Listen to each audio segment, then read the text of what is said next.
Come on in, everybody.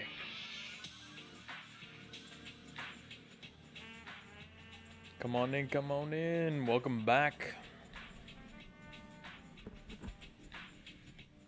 to another edition of the Weekly Narrative.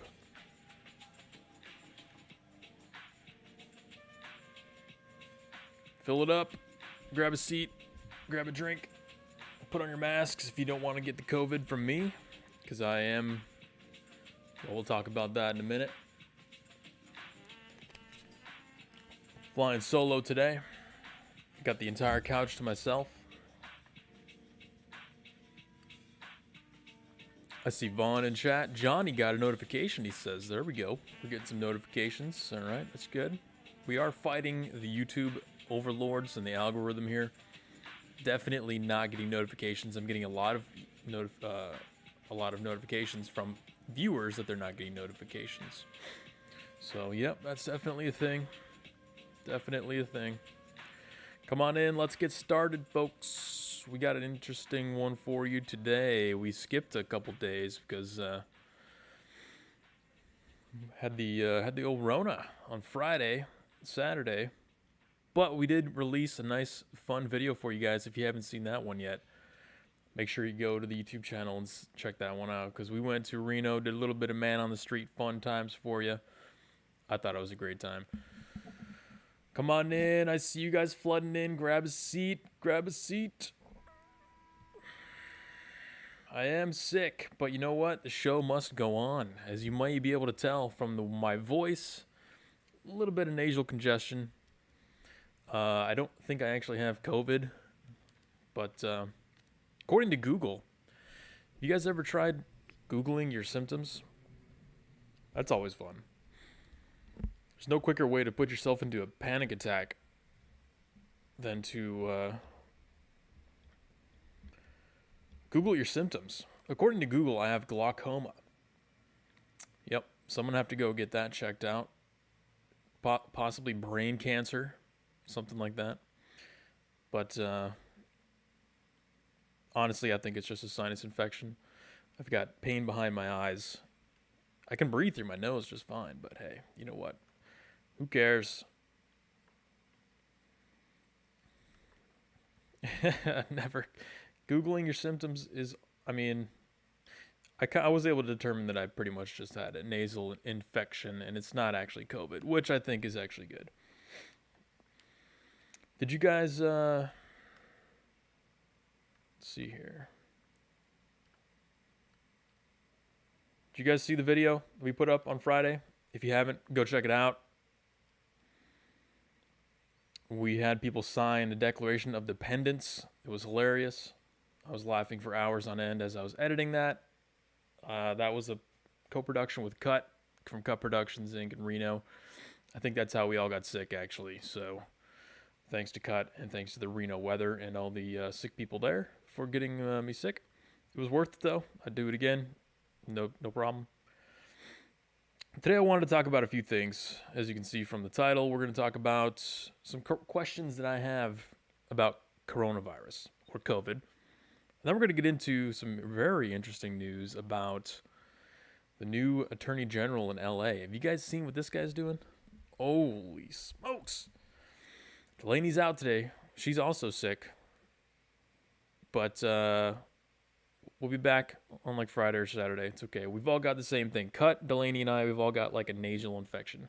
So, as in the interest of not trying to super spread back and forth in a perpetual ping pong situation, I'm gonna fly solo today. No, I'm not confirmed COVID positive. You missed it, Vaughn. I was just talking about, I just got a nasal infection. I'm joking about it though. I do like to tell everyone that I have COVID because it's going around, you know. So whatever. It's just a nasal infection, no biggie. As you can tell, you can probably hear it a little bit in my voice, but the show must go on. So like I said, we're going to talk about the new Attorney General in LA. Fascinating new laws, changes to the law enforcement going through in LA. I don't know if you guys have heard that, but if you haven't, you're going to be shocked. And some questions that I have around coronavirus. So since I have the coronavirus, It's kind of a joke, all right? Because everything you go to the hospital for these days is coronavirus. You go to a hospital because you lost your arm in a car accident, it's coronavirus. Brain cancer, coronavirus. I'm sure that if I went in, they would classify me as coronavirus, even though I have no cough, no nothing. I'm just making light of the fact that any illness is classified as coronavirus these days. And I was thinking about it. And these are some questions that I've had since the whole thing started. That maybe you guys have had some of these questions as well. These are just a byproduct of me observing how the United States treats coronavirus and how people interact with each other regarding coronavirus and the trends online and in social media and things like that. Just passive questions that I've come up with, not politically motivated, over time. And I want to know if you guys have any questions like this. So as I go through this list, drop your questions in the chat that may also be somewhat thought-provoking. I've got a list of probably like 10 here that I'm going to go through. Okay, you ready? So this is my questions on COVID or coronavirus. Question number 1. Why aren't we interested in finding the origin of the coronavirus? Does anybody else think that's weird? Again, these are not politically motivated questions, just questions that have popped into my head passively, naturally. But it seems like when you're looking for, you guys remember Ebola, when the Ebola came out, and this was happening in Africa, small little tiny towns. And what was the main focus of Ebola? Do you guys remember what that was in the news and what everyone was scrambling to try and do with Ebola? It was to do what? Find patient 0 and figure out where it came from. What was the method of transmission? We've got now we've had some conversation around how it started. We got the meat market theory, we've got the laboratory theory.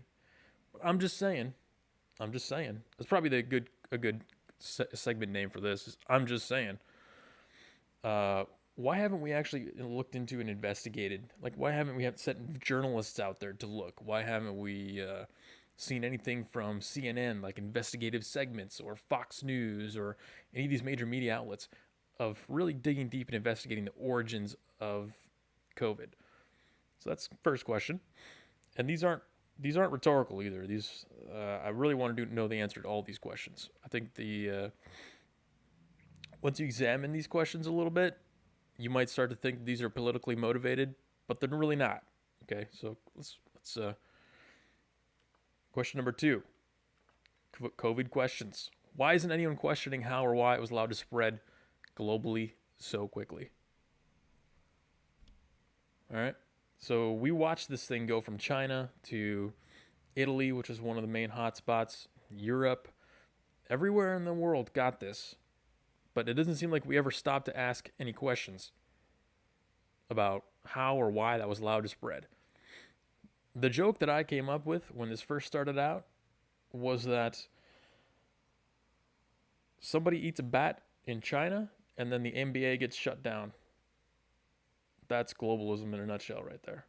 Okay, so the reason why nobody wants to answer this question is because we all love globalism, right? Or we're supposed to love globalism.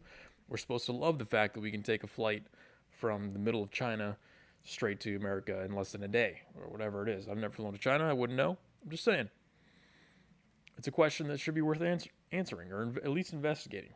Why isn't anyone questioning how or why it was allowed to spread globally so quickly? And is that a concern? The reason I'm asking this is because if something else comes up, if we get a new coronavirus, or a new Ebola, or a new bird flu, or whatever it is, aren't we going to want to maybe look at those variables and be able to limit those variables? Are we just going to leave the airways open, leave all the travel and everything open as much as possible in the interest of globalism and trade and tourism? NBA also bends the knee to China. Yeah, no, that's true. China owns corporate media. Well, now you're starting to get into some of the answers to these questions, okay? So a lot of you guys are going to know the answers to these questions. Addicted to Drums, what's up? We got Optimus in chat. Vaughn, Commanderosis. The crew is here. Indian Tiger. What's going on, guys? Glad to see you guys. MA. Thank you, MA, for telling everyone to like the video. Yeah, well, the relationship with China is probably the answer to a lot of these questions, right? And the point that I'm really getting at with by asking these questions is that forcing someone to answer these would reveal kind of their bias, their political motivations, their connections, who they're working with, who they're in bed with, et cetera, et cetera. So that's question number 2. Question number 3 on the coronavirus questions list: why isn't at least the news giving us a constant public service announcement on methods for treatment? Think about if this were really as bad of a disaster as the leftists would have us believe. It's on the scale of like nuclear disaster, right? And what would happen in a nuclear disaster? You'd have public service announcements coming on the radio saying, be sure to take your iodine, stay indoors, don't go outside, all this stuff. Guidelines on what to do, how to act, basic stuff, how to treat yourself if you get it, how to prevent yourself from getting it, aside from just wearing masks. If this really is as bad as they say it is, why isn't there constant public service announcements everywhere? Why don't I get interrupted on TV? Why isn't there commercials on Netflix? Question number 4. Why aren't we being told how to prevent or minimize illness? Again, aside from wear the masks, comply. Oh, you guys are talking about hand washing? Oh, I see what you're saying. Yeah, one hand washes the other. I got an item on here about hand washing. Don't worry, we're going to get to that. Why aren't we being told how to prevent or minimize this? If I get it, which I thought I had it, I want to go online or have an easy source of information to say, hey, okay, if you got coronavirus, this is what you do. You take like 4 grams of vitamin C, you sleep a lot, drink a lot of water, do whatever you need to do. Just give me a list of scientifically proven things, steps that I need to do to prevent or minimize the illness. Or, preventatively speaking, what can I do before I get it to stop myself from getting it? Do I take vitamin D every day? Do I need to get certain tests? Do I need to get myself below a certain body mass index? Do I need to do cardio to strengthen my heart, my lungs? What do I need to do? I have no idea. You can find this information if you dig for it, but they don't make it readily available. And the point is, if this really was as bad as they were saying it was, why wouldn't they just make this readily available? What up, Corey? Flying solo tonight because the whole gang got sick. So you might be able to hear it in my nose, but the show must go on. Zinc, that's right. Yeah, take your zinc, vitamin D, all that kind of stuff. The point is, nobody's telling you to do this. If CNN really thought it was as bad as it was, they would have, before they go to commercial break every single time, they would have like a COVID notification that comes up. Be sure to take your zinc. Be sure to take your vitamin D. Be sure to get 18 minutes of sunlight exposure. Be sure to get 30 minutes of cardiovascular work every day. Prevent your COVID. I'm doing my part to prevent COVID. That kind of stuff. You know what I'm saying? What up, Jay? Jay Mom, welcome to chat. COVID? I don't think it's COVID. It's just like a sinus infection thing. Oh, MA, see, dropping answers in chat. Big Pharma. Okay, well, maybe that's it. Maybe, I mean, I'm not insinuating anything. I'm just asking questions, okay? But the insinuation there would be, yes, that Big Pharma doesn't want you to know how to prevent yourself from getting COVID with a $5 bottle of vitamin D when you could get the free vaccine, not free, paid for by the government. Thanks, buddy. I will.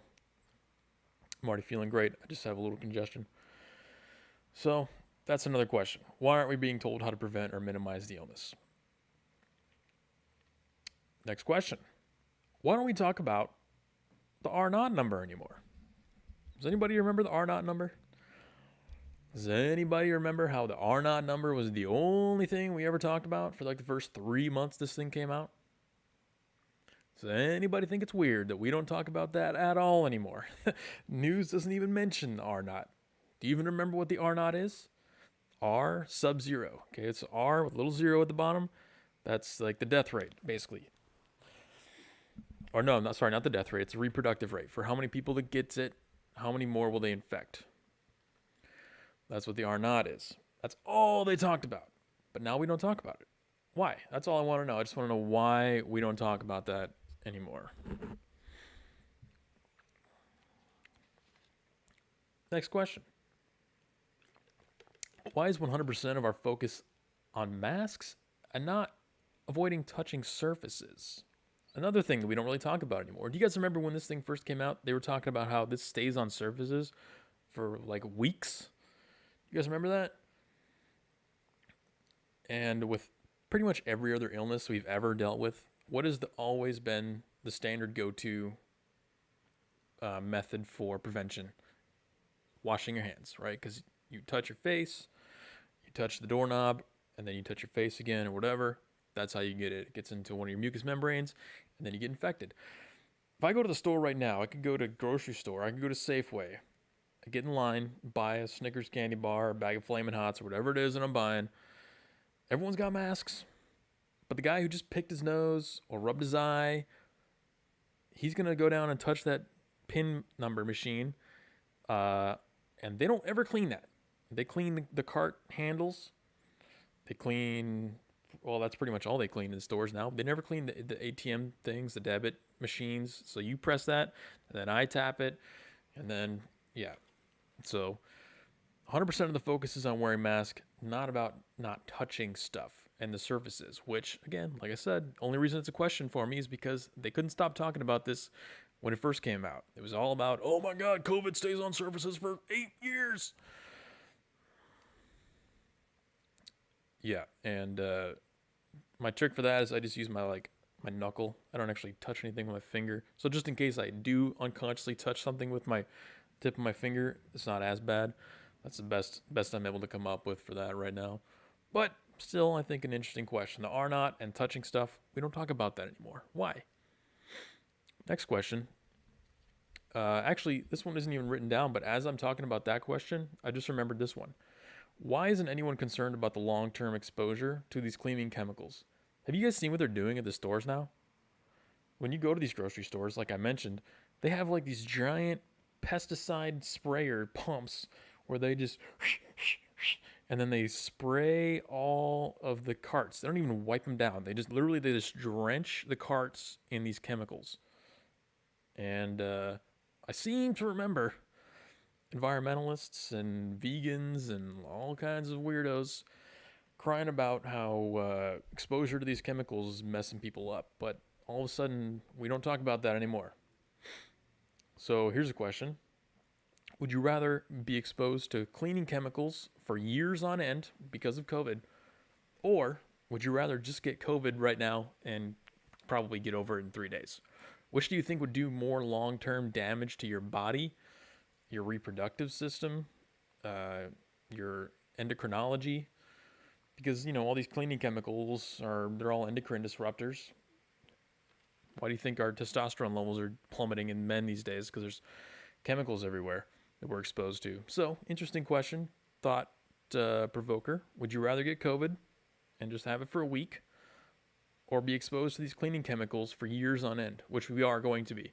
Every time you go touch a grocery cart, I went to the grocery store the other day, I grabbed onto the cart, and it was drenched in who knows what kind of chemical. I don't even know, and it was all over my hands. I'm just saying, it can't be good. COVID, addicted says COVID. Can you do a cancel Christmas spectacular for a petition? Oh, hey, is that who I think it is? Because that's an oddly specific request. All right, next question. This is a fun one. You guys are going to love this one. Why aren't anti-fascists protesting the authoritarian controls that government is placing on us? Fair question, I think. Now, their response would probably be some method of word spaghetti, as I like to say, or word smithing, where they modify the definition of the word, and that's not what authoritarian is. So, just for all of our sake and for reference, let's jump over to the Google definition here. Google says authoritarian, adjective, favoring or enforcing strict obedience to authority, especially that of the government, at the expense of personal freedom. So, knowing that definition, which is what Google supplied to me, Google it right now if you want.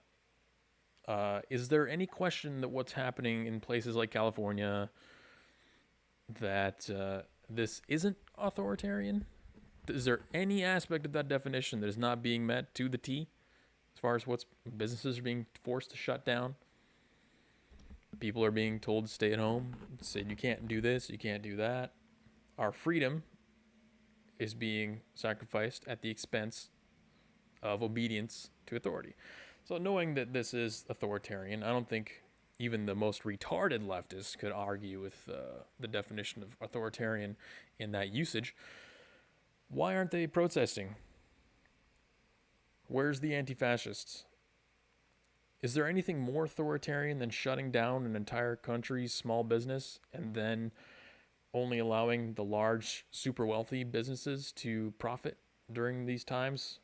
So not only are you destroying these businesses through authoritarian measures, you're destroying these families, and also, leading into my next question, you are creating one of the biggest wealth transfers that we've ever seen in history.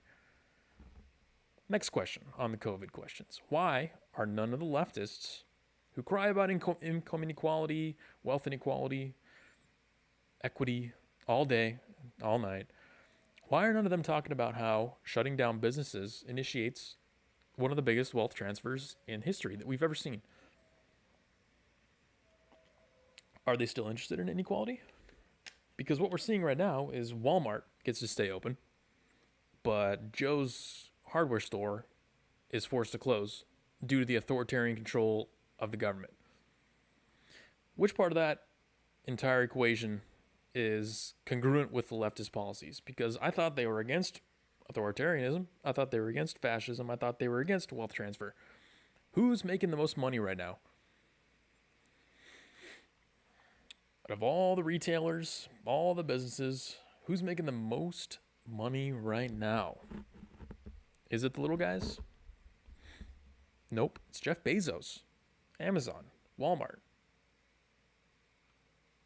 Huge, massive businesses with massive logistical infrastructure in place who supersede, for some reason, all the state mandates for everything to shut down. Because, yes, major corporations, J-Mon. You're correct, my friend. Major corporations get to stay open while all the small businesses, all the families who have to survive off those small businesses are getting destroyed. So all that money that would have normally went to these small businesses that are now closed, goes to who? The super wealthy, the super rich. The people that the leftists say shouldn't even exist. But yet we have what? 0 complaints about the massive wealth transfer to the super rich, to the mega corporations from the left. So again, are there really standards here that we're following? I'm just curious. I want to make sure they're still, because I'm talking about it. I'm an anti-fascist. I'm anti-authoritarian. I'm talking about it. I'm bringing it up. I'm pointing it out.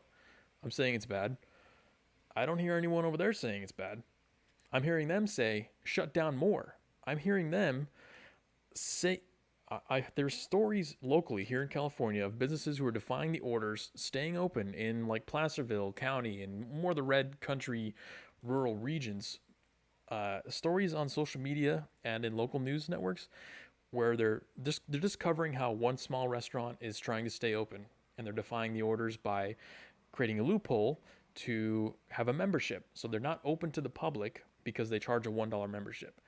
Guess what happens on those articles and those social media posts? Leftists flood them and they say, oh, you look at these idiots, look at these retards, we got to shut these guys down. I don't think they understand what authoritarianism is. I know it is cringe to call myself anti-fascist. That's why I did it. Okay? I did it for the cringe. So when these businesses try to defy the authoritarianism, the leftists come in and they help the government shut them down. They find these businesses that are open and they call and complain to the health department that complain to the police department. They're helping them. It's hilarious. So, just another interesting COVID question. Another question. This one's fun too. Oh man, this is a really good one. This is good. You guys, if you guys have COVID questions like this, drop them in chat too, because I want to see them. All right, these are really good. Just questions that you have. That's it. You don't have to have an answer. Next question. How long will it take before environmentalists start complaining about PPE waste litter? Oh, that's such a fun one. You know why this is fun? If I go to a restaurant, well, if they were open, if I went to a restaurant in California last year and I ordered a drink, I would not be given a drink with a plastic straw. Do you know why I could not get a plastic straw unless I requested? You could request one, to be fair, but by default, they're banned. They were banned because of a turtle. That's right. You guys may remember. Let me set up my... Let's get the web browser going here. You guys may remember a turtle on YouTube. And this turtle got a lot of views on YouTube and sparked a movement. Okay? So about 6 years ago, there was a video of a turtle on a boat, and some guys were pulling a straw out of his nose. You guys remember that one? It was great. Very popular. Let's pull it up on YouTube. Let's take a look at turtle straw. All right. YouTubing turtle straw gives us a few results. Let me move this window around a little bit here. Somebody was messing with this. I'm talking millions of views, okay? And if you think this isn't going to happen with the PPE, you are mistaken, my friend. Turtle with straw up its nostril. And in the title, it says, "No to plastic straws." 40 million views. Scrolling down. "Removing a plastic straw from a sea turtle's nostril." Short version. 58 million views. Scrolling down. "Plastic fork removed from sea turtle's nose." This one's a little different. Same principle. 20 million views. So we're looking at, right here, 120 million views of a turtle with a straw in his nose. And whether you want to admit it or not, that turtle got straws banned in California. Because that's how this works. That's how the world that we live in works now. You see something terrible happen on social media, you spread it, you share it, the AOC sees it, she cries about it on Twitter, and then a law forms. But how long is it? You guys have already seen it. I've seen it. This is how I've thought about it, because I've seen it myself in the parking lots. There's masks everywhere in the parking lots. I see hand wipes everywhere, just littering. Well, I'm in Sacramento, California, so it may be a little bit dirtier here than where you are. But if you've been to any major city, you've seen this. There's already PPE litter everywhere. And the first time that somebody pulls like a mask out of a turtle's nose, or out of a duck's throat that it's choking on, or like out, around like a goose neck or something like that, the first time that happens, well, first of all, depending on whether we want to accept the narrative or not on a mass basis, we're either not going to share it or we will share it. If it's time, if we're ready, it's going to go viral. And then what? It's going to turn the mask stuff. He did it on purpose. That's good. Stalking horse. Good one. But this brings up another interesting point that I wanted to make as far as the media. Slight offshoot from my list of COVID questions. Okay, this is a little detour. This is how the media works now. And this is how, if you want to make something happen, you don't make a podcast. You don't do what I'm doing. You don't start a YouTube channel. You don't start a blog. That's not how you really change stuff in here. Here's a question for you. How much would it cost to make a prosthetic turtle? They don't really move that much. It's not hard to make them look lifelike. I just realized I still have stream starting soon at the top of the screen the whole time. Why didn't anybody tell me? God, you guys are slacking. Or maybe somebody told me. How much would it cost to make a prosthetic turtle and then film a little scene just in a crappy boat with some water and then pull a mask out of his nose? How much would that cost? $5,000 max? $2,000 to make a prosthetic turtle and then pull a mask out? All I'm saying is if somebody did that, if somebody had the money, this is how the media can be engineered now, okay? So we're looking at social engineering on a mass scale that can be easily done by anybody. That turtle video created laws in California, okay? It got millions, over 100 million views. Use a real turtle. It got over 100 million views. It created laws. Now we're banning straws everywhere. This is happening across the entire country. Okay? Change laws. It was just a couple of retards in a boat with a turtle. How much would it cost you to film that on a boat, pulling a mask out of a turtle's nose? That's all I'm saying. If you really want to change things, that's how you need to start looking at this. The media has set up a pipeline where they suck from social media. George Floyd, they suck little images, little things from social media, and they suck it through the pipeline, and then they amplify it, and they just spit it back out. They don't take any time to validate what's actually going on. Covington, they don't take any time to validate that kid didn't approach the Indian guy, even though the video is readily available.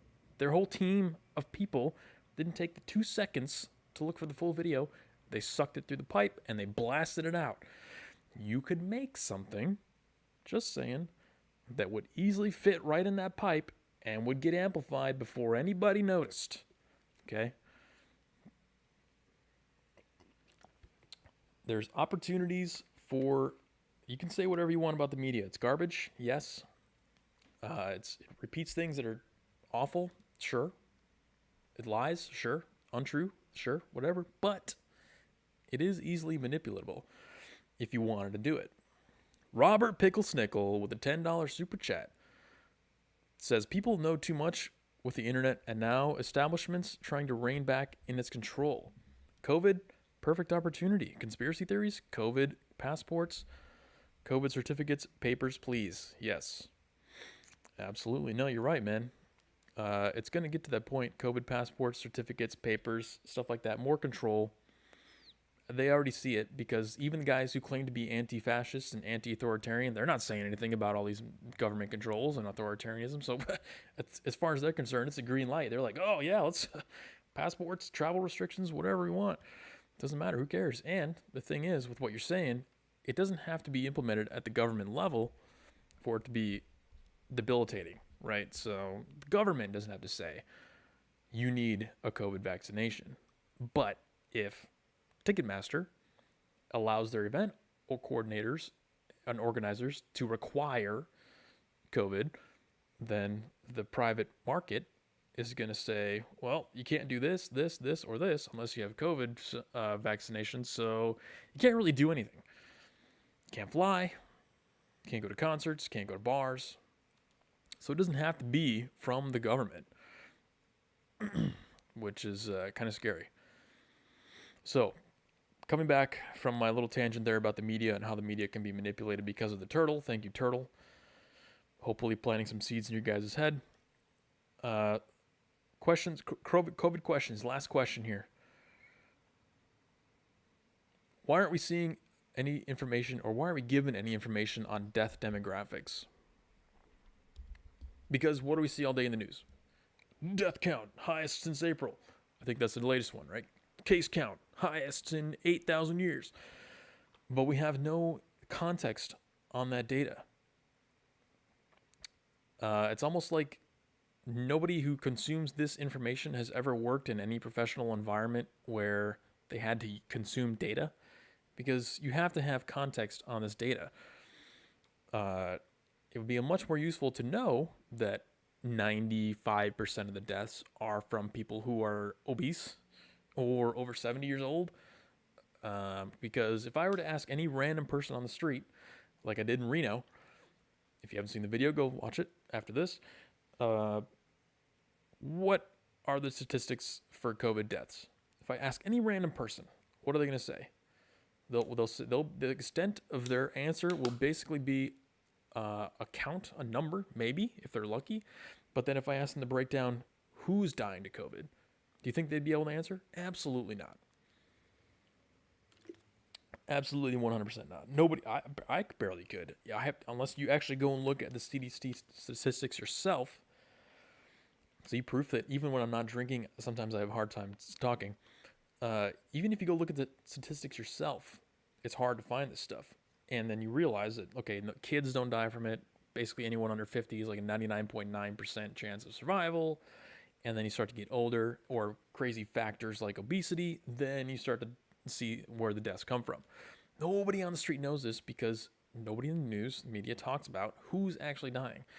They want to make it seem, or at least it seems like they want to make it seem like this just kills everyone indiscriminately. It's like Ebola or something. You get it, and then you just start bleeding out of your eyes, and then you die within a week. Kind of seems like they want to pump the fear, right? Because they're not telling you who's actually dying. Because if you knew who was dying to it, you wouldn't be as afraid. That's all I'm saying. So, 2 to 3 comorbidities, yeah. It's all old people and fat whales. Exactly. Thank you, Commander Osis. That's right. But the majority of the people have absolutely no idea who's dying to this kind of thing. And that's why I asked the question. In case of the blahs. No, Electro, I've got just like a nasal infection. It's not, I don't even have, I can breathe fine through my nose. It's just dry, and it's behind my eyes burns a little bit. Not a big deal. So those are my questions on COVID. Now, do you guys have any interesting questions about COVID that I can add to that list? Because this list is going to be sticking around for a while. And if you've got any that I forgot that are interesting, I'm going to add it to it. No, well, depending on who you ask, I have COVID, yeah, because any sickness is COVID these days. You guys know, like, the flu statistics can't even be generated this year because there's not enough people that are getting it. Yeah, I just clickbaited you guys. I am sick, but I don't think it's COVID. I am not immune. I'm morally above using clickbait. Ben Shapiro has a great line for the MSM. He calls the fear level of the news panic porno. Yeah, no, people... it doesn't sound correct when you say it, but people want to be afraid. They want it. And then when you see things like... let me see if I can find this tweet real quick. Did you see that video of that guy begging the Trump supporters to put a mask on at a rally or something like that? I have it on my tweets. I could probably just pull it up. Anyway, these guys are in line to get into like a Trump rally or some kind of event. Older, middle-aged gentlemen, no masks on. And some soy boy guy comes up, probably my height, 6 foot, but way thinner, stick man status, walks up. You guys have masks? Do you guys have masks? Oh, could you please put on masks? And they were like, no. You need one? Do you need a mask? Like, no. Do you have masks? Do you have masks? And he gets down on his knee and he begs the guys to put on a mask, and they're just like, no, dude, I'm not. All right, I got it on my tweet. I got it on my Twitter. I got to pull it up. You guys got to see this. No one's saying anything about it in chat. I got to pull it up if you haven't seen this.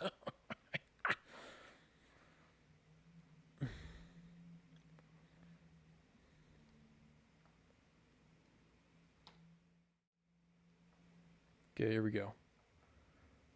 See if I can get this a little bigger for you guys.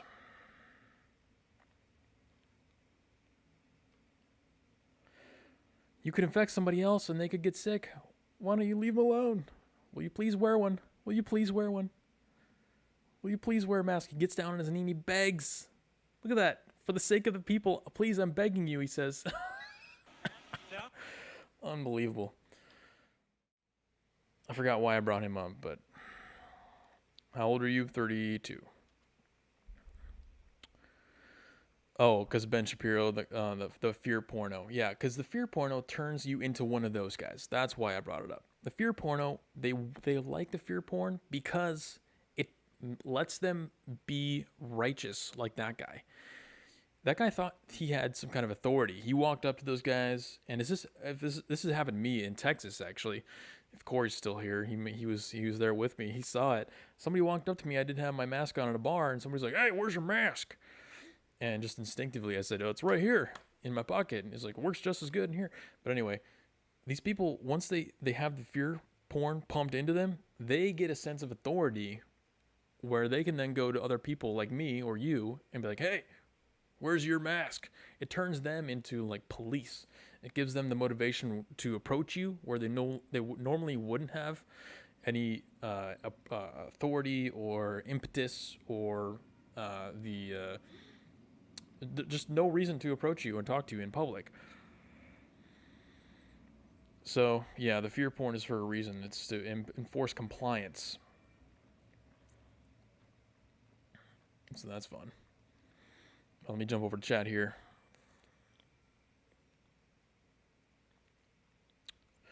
The guy that did it is part of an anti-Trump group. Well, no surprise there. I don't think there's any video in existence of anybody who's pro-Trump going out and trying to get someone else to comply with the masks. Which, again, ironically, the Trump people are pro-freedom.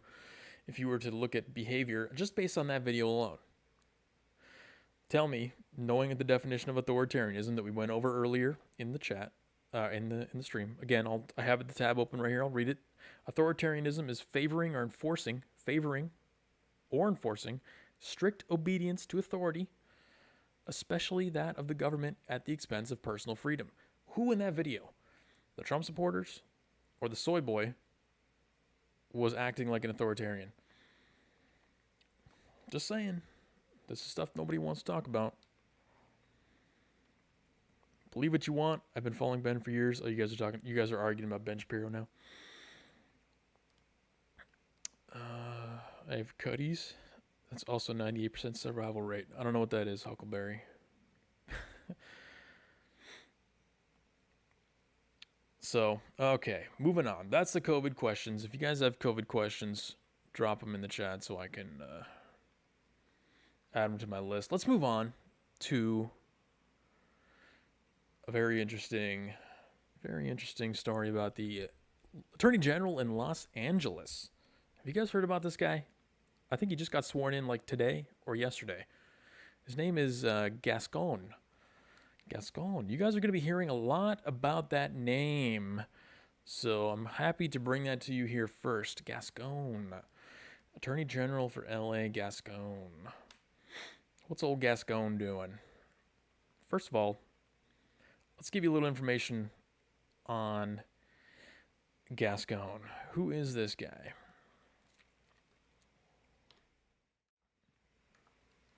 To an article from California Globe from December 8th. Soros dumps another $2.5 million into George Gascon's race for Los Angeles DA. I'm sure you guys all know, once I drop that Soros name, exactly what's going on here. But just to drop a couple little tidbits of information here, aside from the fact that his campaign was funded by Soros, let's drop down to what he was doing when he was in San Francisco. Just to give you some statistics. Because he was previously in San Francisco. He was a district attorney in San Francisco. Under his reign as a district attorney in San Francisco, again, just to give you some backstory, property crimes increased nearly 50%. Auto thefts in San Francisco jumped to 10% of the statewide average. San Francisco had the highest property crime in the state. Violent crime was 54% higher than the rest of the state and 82% higher than the national average. And drug addiction soared. So when you look at San Francisco today, it's the state of San Francisco.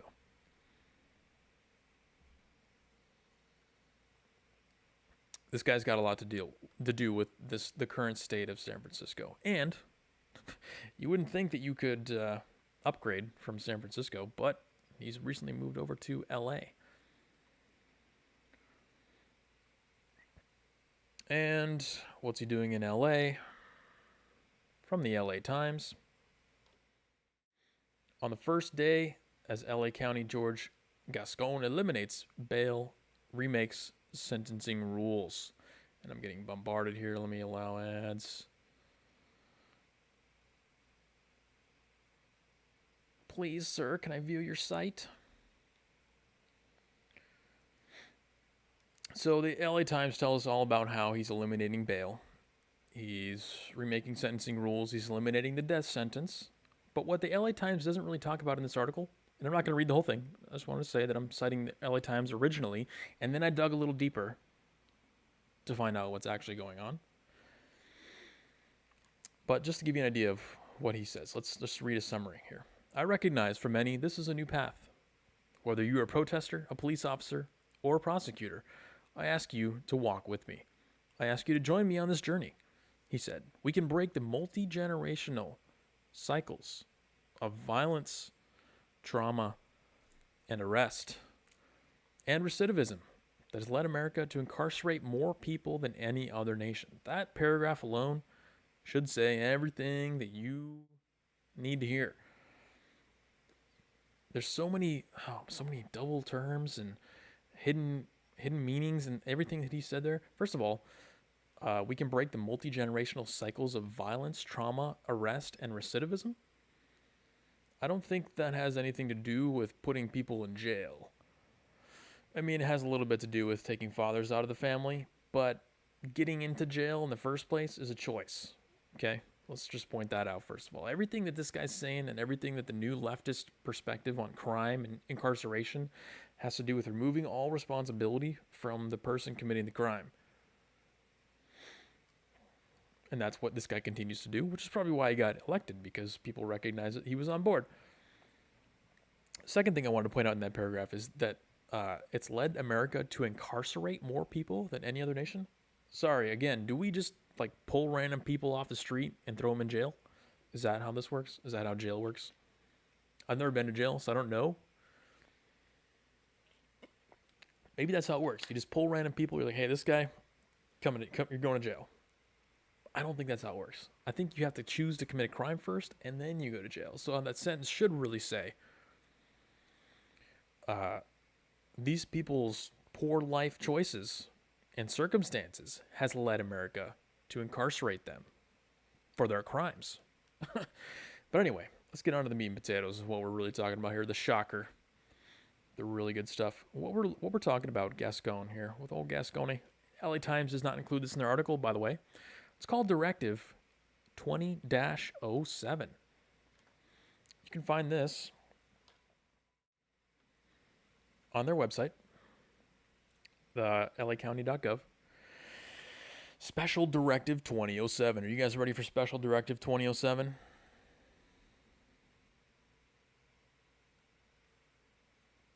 Sounds like some Star Wars stuff, right? Like kill all the Jedi or something. This went into effect today, effective December 8th, 2020. Written yesterday, December 7th. Misdemeanor case management. Let's scroll on down here past the introduction. Let's get into the policy directive here. What does this say? Declination to policy directive. The misdemeanor charges specified below shall be declined or dismissed before arraignment and without conditions, unless exceptions or factors for consideration exist. This is not an exhaustive list. And then he goes on to say that, at your discretion, these attorneys can maybe release people on other misdemeanors as well. So what is no longer being charged? What misdemeanors are now going to be automatically declined or dismissed? Let's look at this list. Trespassing. Penal Code 602A-Y. Trespassing is no longer going to be a crime unless you have one of these conditions. I found this hilarious too. One of the conditions for actually getting charged is that you have no indication of substance abuse or mental illness or homelessness. So if you are homeless, mentally ill, or a substance abuser, then you get off. I thought that was hilarious. What else is no longer against the law? Disturbing the peace. Exceptions or factors for consideration. Repeat offenses over 24 months. Okay, so yeah, you could argue that maybe this is still okay because now we're not going to throw you in jail unless you repeat. I guess there's an argument to be made there that if you happen to do it once, maybe it's just a mental health episode. But again, the conditions for consideration here, again, no indications of substance abuse disorder or mental illness. So they're saying, just in case you're not clear with what's being said right here, it will automatically be dismissed unless you have no indications of substance use disorder or mental illness. Meaning if you're a normal dude and you trespass or you disturb the peace, you will get charged. But if you're a drug addict or you have mental illness, you will not get charged. Okay? So the argument that they're trying to make here is that it's not your fault. It's your mental illness. It's your drug addiction. Of course. Driving without a valid license is no longer against the law. Driving on a suspended license. Criminal threats. Exceptions are that you have a weapon. Okay, so at least they have that in there. That's whew. All right. I was rethinking my move to LA until I saw that. At least they'll still put you in jail if you make a criminal threat with a weapon.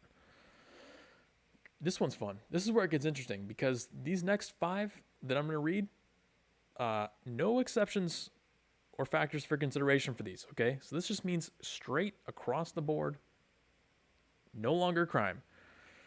Drug and paraphernalia possession. Minor in possession of alcohol. Business and professions. Bars can serve underage people, I guess. Or maybe, no, they can't serve them, but they can be in there. Drinking in public is no longer going to be no longer a crime in LA.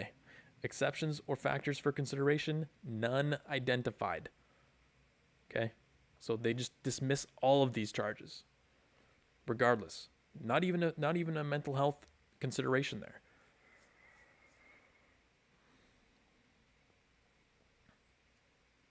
All right, what's going on in chat? I gotta take a break here and see what's going on in chat. We got some stuff going down here. What's going on over here?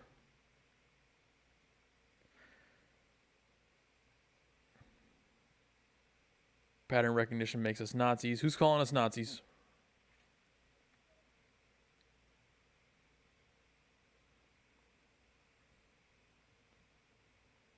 Someone needs to deboard Gascon. Okay. I didn't see anything. Wait. What was the question? Dari asked me a question. All right. So if somebody asks me the question, I'll get back to it. But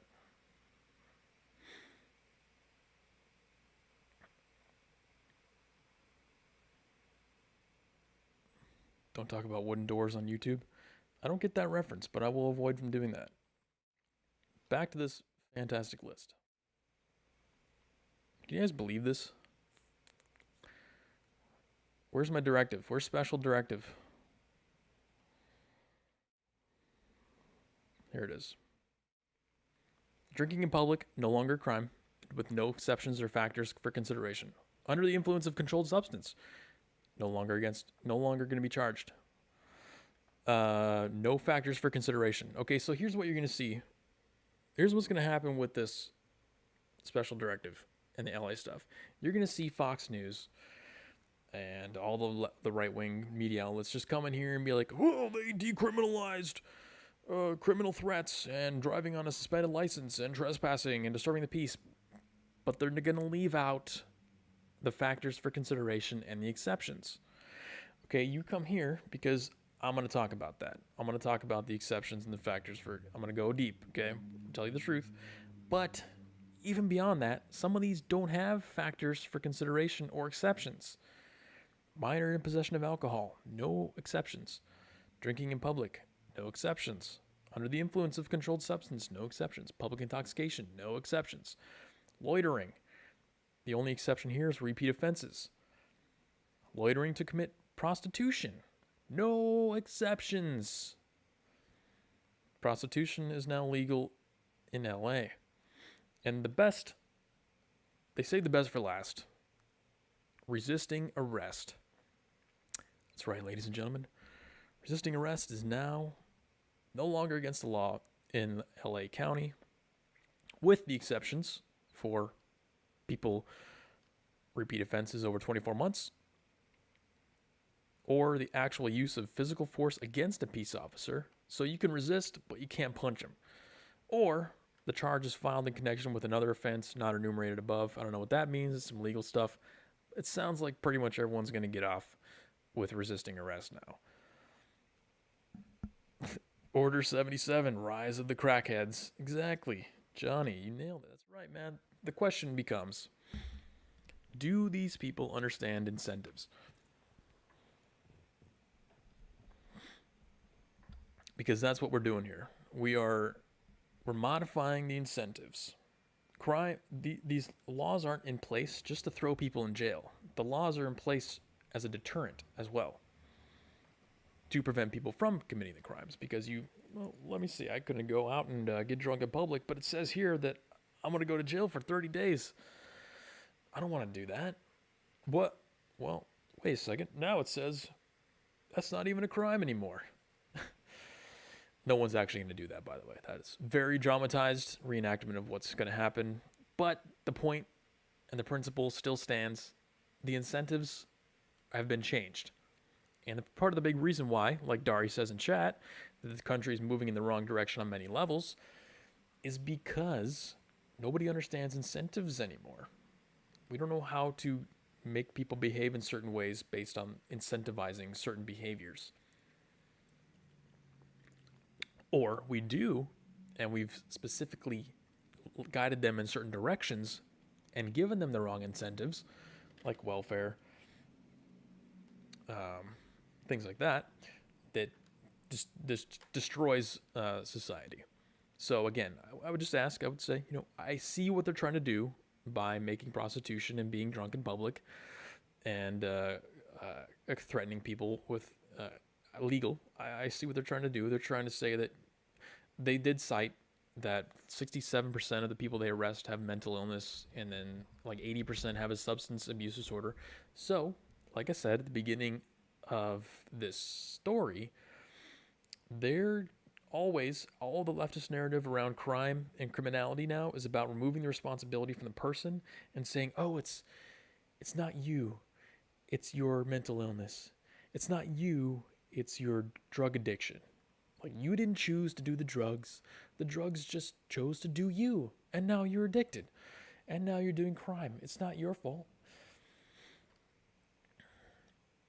Which, again, incentivizes poor decision making. I would argue, anyway, that it incentivizes poor decision making. And it also disempowers people. That's the most ironic part about this whole thing, and the most ironic part about all the Black Lives Matter stuff, the leftism, the communism, everything they're doing. When you remove the responsibility from somebody, you're also removing their power.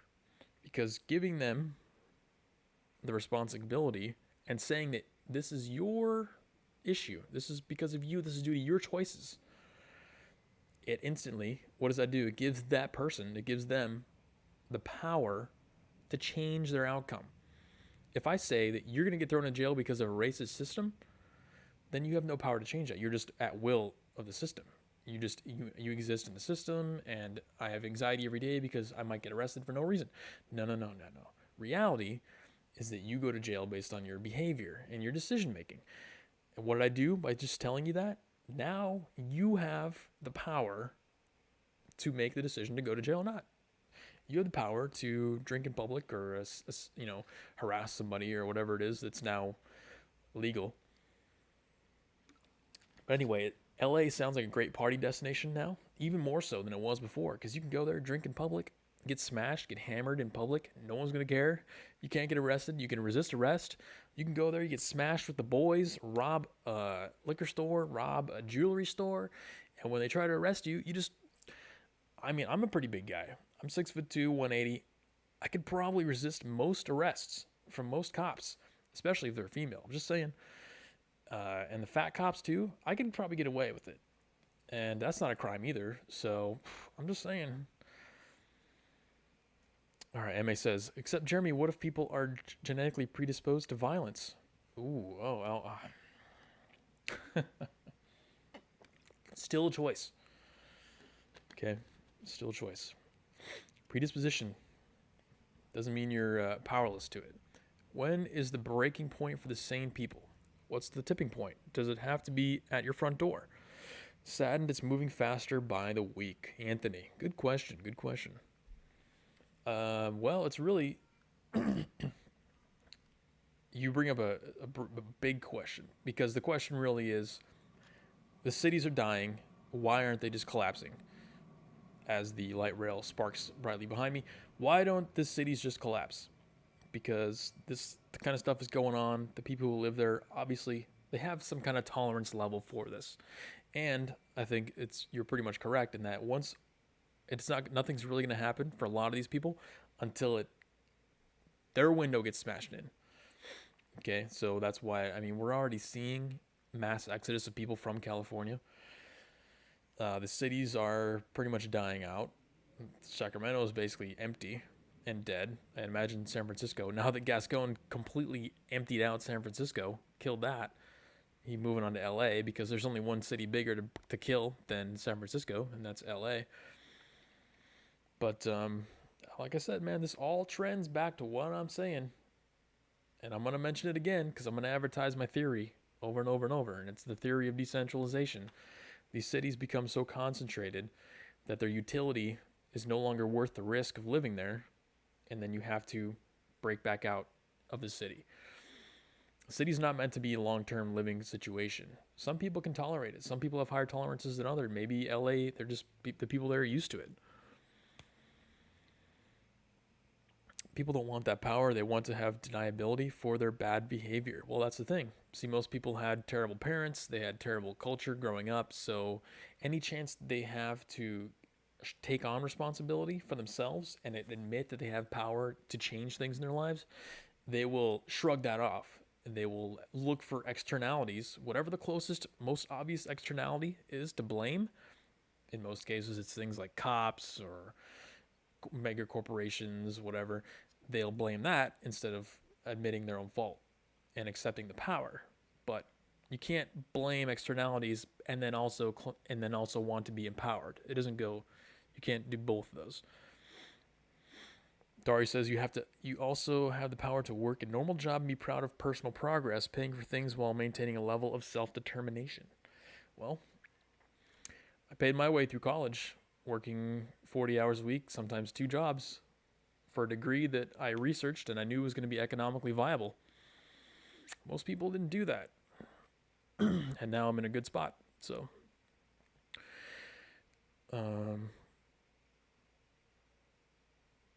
you have to be in public. You can't go into a bar. Yeah, well, people don't. Yeah, well, it's going to happen regardless, because the natural progression, it's a cyclical. You got to understand. These cities, the golden age of the cities is kind of over right now. And it's stuff like this that is really putting them on death's door. Everything's cyclical. MAU also paid? Nice. See, it's rare, but that was the reason why I came up with the Declaration of Independence video that we did. If you haven't seen it, go watch it after this. New video up on my channel. But the Declaration of Independence, the whole premise of the Declaration of Independence is that now people are crying about wanting the government to pay their student loans. It's like, how much more could you want to be dependent on the government? You want them to pay for your health care. They want housing to be paid for by the government. They want their education to be paid for by the government. Why don't they just come out and say it? They're dependent on the government. They want dependence on the government. And there's a sense of pride with that. You're right. Yeah, see, these people, and this kind of, again, goes back to this all ties in with like that Twitter video that I showed you. That stick guy, the skinny guy begging the other guys to put the masks on. Everything that we're seeing here and with all these interactions is no more complex than basic schoolyard social interaction stuff. Okay, this is like basic low level biology. There's always going to be winners and there's always going to be losers, the predators and prey. The losers are the ones who are crying for the government to pay for their loans. The winners are the ones who did the hard work to pay it for their own loans. The losers are the ones who are begging other people to put the masks on. It's all congruent. There's no mystery in why there seems to be a random coincidence that every time someone's begging someone to put a mask on, they're a leftist who also wants their college to be paid for by the government, and they want their health care to be supplied by the government. It's no coincidence. Find me someone who's demanding that somebody else puts a mask on who also has a Trump hat on. Because the biology and the sociology of how these people were raised, their loser mentality, their loser reality, puts them into the leftist pipeline. You don't become a socialist because you're successful. You become a socialist because you're disenfranchised from being a loser your entire life in one aspect or another, whether it's economical, educational, relationship-wise, sexually, and any aspect of life can turn you into a loser and put you into the leftist pipeline. It's also the downfall, though, of conservatism, because with that comes a lot of collectivism. Collectivism empowers them to make big movements and create 80 million votes for Joe Biden, while conservatives and right-wingers are stuck being independent little cells because we're too competitive to bring other people on and help other people out and form communities. So, hell yeah, MA, paid free college, working full-time. That's awesome. It's rare. Obama was leaning that way. Now it's in your face. No more hiding it.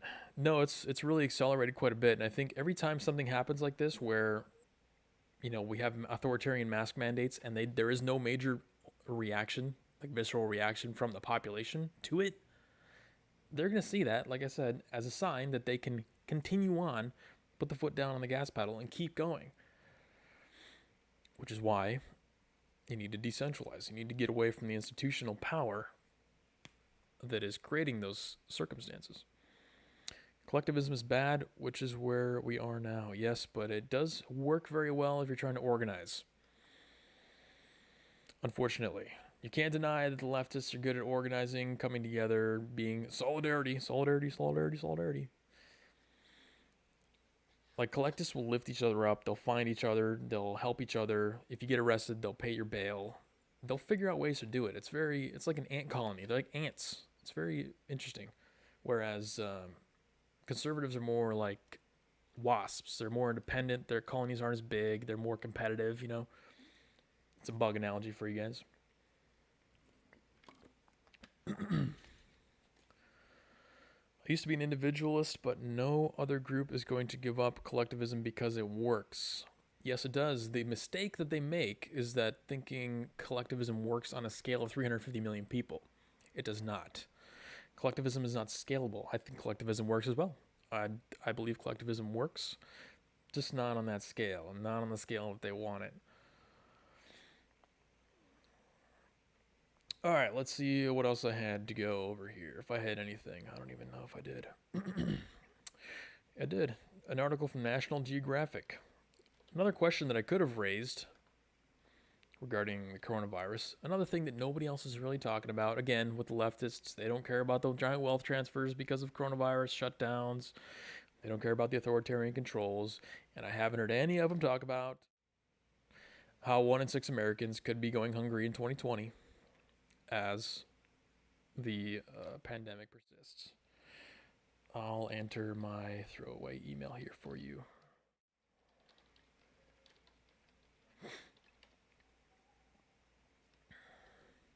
With the holidays nearing, from the National Geographic, miles-long food lines are a hint at how hunger in America could soon surpass the peak of the 2007 recession. It's a nice little chart here for you, showing a sharp increase to 50.4 million people being what's called food insecure in the U.S. Have any leftists news channels talked about this at all? Because I haven't seen it, but maybe I don't pay enough attention. This would kind of go against their whole shtick, though, which I think is why they don't really talk about it. So in 2019, 11% of all people in the United States were considered food insecure, and then 2020, which we're basically already at the end of right now, it's up to 16%, so almost 1 in 5, an additional 15.2 million people. So this is where you see those long food lines from I think I saw one in Houston. There's long food lines in pretty much every major city where seemingly normal people are lining up to get food because they lost their job. They can't pay for this stuff anymore. But we don't want to talk about that. By the end of the year, more than 50 million people could experience food insecurity, according to Feeding America, the country's largest hunger relief organization. That's 1 in 6 Americans and 1 in 4 children. Nearly a 50% increase from 2019. A Northwestern University study in June found that food needs to have doubled nationally and tripled for households with children. All right, so I had to bring up the obvious joke there. There's got to be some kind of correlation between that and our obesity epidemic. Maybe we shouldn't be giving out so much food. All right, I had to say it. The pandemic has laid bare how many people are one paycheck or medical bill away from hunger. In October, Feeding America's network of food banks and pantries distributed some 548 million meals in 1 month, up 52% from the average month for the pandemic, before the pandemic. In November, with the holidays approaching, it may be more. When the fairgrounds gates opened in Dallas, like I said, volunteers waved cars through rows of orange cones to receive a 15-pound box of produce, dry goods, and frozen turkey, and a loaf of bread. In a typical year, the North Texas Food Bank holiday distribution serves around 500 people. This year, when the gates closed, they'd sent 8,500 people home with more than 500,000 pounds of food. Nobody wants to talk about it. Supply chains will be the downfall. Yes, Anthony, that's the bigger story behind this. So right now we're seeing an issue with, well, I guess you could say demand, right? On the demand side, we are unable to buy stuff from the consumer perspective.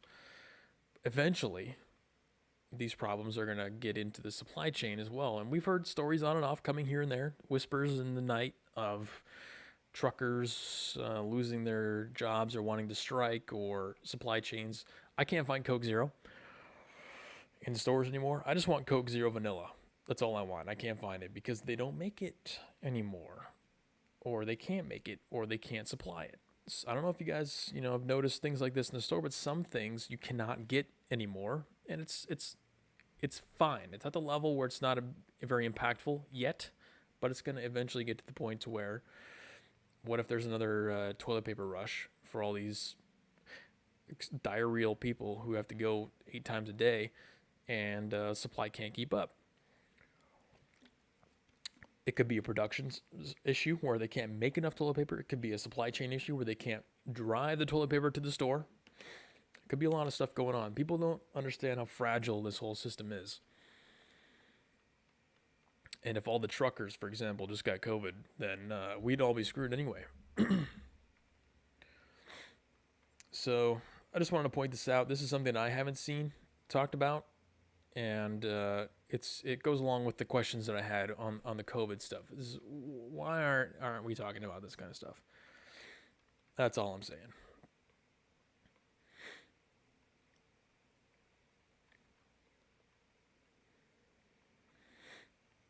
The dollar being useless as well. No, you're right. The dollar is devaluing. Buy cryptocurrency, I guess, is the only thing I could say. Cryptocurrency's been going up quite a bit lately. Bitcoin is up. A lot of the altcoins are up as well. I think that's all I had for you guys. I wanted to at least get a little show in today, and just make sure you guys knew I was still alive. But if all goes well, we'll be back probably on Friday or Saturday with Delaney. Follow me on Parler if you haven't already. There's a link down there in the description. Hit the like button as well. Help me fight the YouTube overlords. get some visibility on this video. We're trying to build up the my channel's been destroyed since I didn't post anything for like a year, so trying to build that back up. And that's it. Really appreciate you guys joining again. I'm gonna go get some rest, take some medicine, and hopefully kick this thing. David H, hey, at least you joined, man. Appreciate it. You can go rewatch the stream. But anyway, that's it for you guys. Like, share, subscribe, all that good stuff. I'll see you again on Friday or Saturday. Peace. Thanks, guys, for watching. Bye. On the street videos planned? Yes, there are more planned. Also, go watch the one that I put up on Friday. It's on my channel called The Declaration of Dependence. See you guys later.